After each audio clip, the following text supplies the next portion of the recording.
अभिमन्यु कोहाड़ किसान आंदोलन भी किया। प्रधानमंत्री कहते हैं 2.5 लाख करोड़ रुपए दे दिए किसान सम्मान निधि में। किसान का सम्मान बढ़ा है पिछले कुछ सालों में, या किसान मेहनत की माकूल कीमत की लड़ाई अब भी लड़ रहा है? देखिए संदीप जी, आज प्रधानमंत्री जी ने लेखा जोखा देने की बात कही, लेकिन प्रधानमंत्री जी ने यह नहीं बताया कि जो उन्होंने वादा किया था कि 2022 तक हम किसानों की आय दोगुनी कर देंगे, तो इस बात का भी उन्हें लेखा जोखा देना चाहिए था कि कितने किसानों की आय उन्होंने दोगुनी की। एक तरफ हमारे देश में ओईसीडी की रिपोर्ट है जो ये कहती है कि 17 सालों में जो किसानों को उचित एमएसपी नहीं मिला, उसके कारण किसानों को 45 लाख करोड़ रुपए का नुकसान हुआ। वहीं दूसरी तरफ ये कह रहे हैं कि हम 6,000 रुपए सालाना दे रहे हैं। हम सरकार से ये मांग करते हैं कि आप जो हमारी मेहनत है उस मेहनत के हमें उचित दाम दे दीजिए, हमें कोई दान नहीं चाहिए। 45 लाख करोड़ रुपए जो हमारा हक था वो आपने हमसे छीन लिया और अब आप कह रहे हैं कि हमने 6,000 दे के आपका भविष्य बदल देंगे। और एक और बात जो प्रधानमंत्री जी से हम कहना चाह रहे हैं, आज प्रधानमंत्री जी शायद अकेले ऐसे प्रधानमंत्री हैं देश के जिन्होंने अपने 9 साल के कार्यकाल में एक भी निष्पक्ष और न्यूट्रल किसान संगठनों के डेलीगेशन को मिलने के लिए समय नहीं दिया।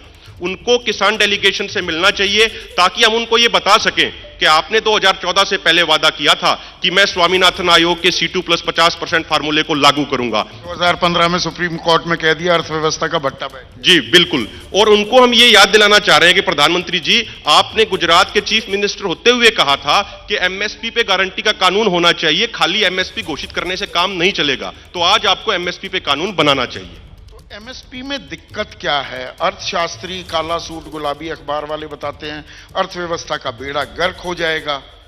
मेहनत की माकूल कीमत कैसे मिलेगी किसान को? देवेंद्र, सबसे पहले तो आज सुबह से हमने बहुत आंकड़े सुने हैं और बहुत ड्रीम्स भी दिखाए गए हैं, बहुत से चैलेंजेस भी रखे गए हैं। और यंगर लोगों को मुझे लगता है कि जो सशक्तिकरण होना चाहिए वो यंगर लोगों को ये होना चाहिए कि वो दे आर वेल इन्फॉर्म्ड। जब वो वेल इन्फॉर्म्ड होंगे तब आपका सशक्तिकरण होगा आपके बीच में।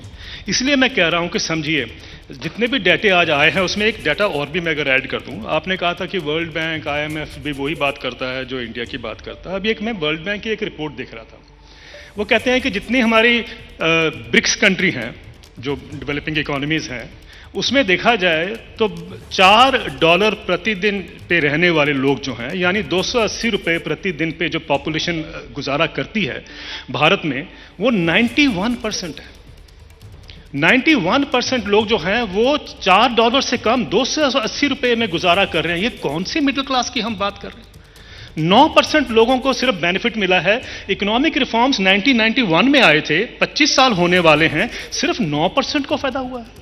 असली जो फायदा होना चाहिए, जिसको हम रिफॉर्म कहेंगे, मेरा मानना है कि जो तबका, जिसकी हम जब कहते हैं ना 140 करोड़ लोग हैं, जब 140 करोड़ लोग हैं तो क्या कारण है कि वर्ल्ड बैंक ही कहता है कि 67% जीडीपी जो भारत का है वो बिलियनर से आता है जो सुपर रिच है।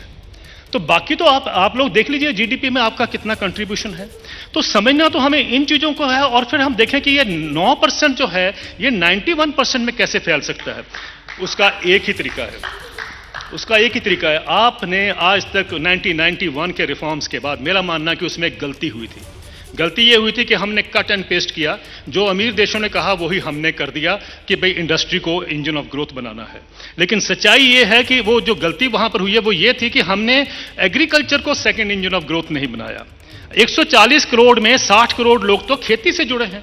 जैसे ही घड़ी का काटा दोपहर 2:30 पे आए, बबीता जी का दिल सास बहू साजिश के लिए मचल जाए। और ये है इनकी बहू, पूरे दिन ऑफिस की टेंशन हो जाए गॉन जब ये करें अपना फेवरेट शो फ्री टाइम पे ऑन। इनकी तरह आप भी देखिए अपना फेवरेट शो अपने टाइम पर और डाउनलोड कीजिए ABP लाइव ऐप अपने स्मार्ट टीवी पर।